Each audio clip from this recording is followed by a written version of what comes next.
Ново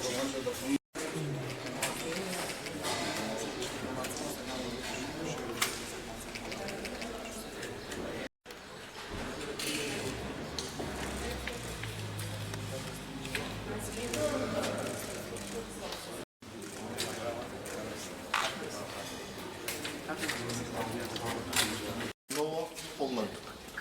Првата фаза од реконструкцијата е успешно завршена, поставена нов кров и фасада, обновени се канцелариските простори, а сега сме целосно посветени на втората фаза, комплетна обнова на самиот терен. Поставување на современа еластична подлога по FIBA стандарди, нови седишта, реконструкција на соблекувални, туш кабини, систем за климатизација и подногрење. Одигуваат и европски веќе надпревари. Но не е само тоа, не е само квалитетот на новата сала која да се донесат.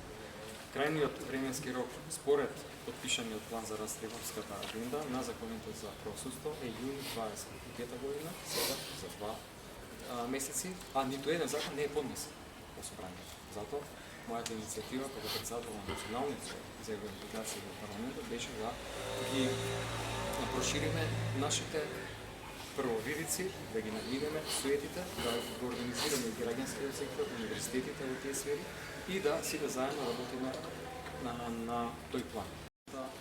Коалиција, за жал, целокупното нивно однесување став кон тоа прашање укажува на тоа дека нашиот евроинтегративен пат, за жал, е целосно заглавен, би рекол, под знак прашање е ставена и иднината на земјата во еден навистина критичен временски период во кој што се случуваат многу геополитички поместување и идентификување на нови центри на моќ, ставот на новата администрација на Соединетите американски држави. Сметам дека, освен што е многу битно да земја продолжи да се развива, да зајакнува, да вистински се реформира што е можно само со продолжување на евроинтегративниот пат, доколку тоа не продолжи, се отвораат и безбедносни ризици.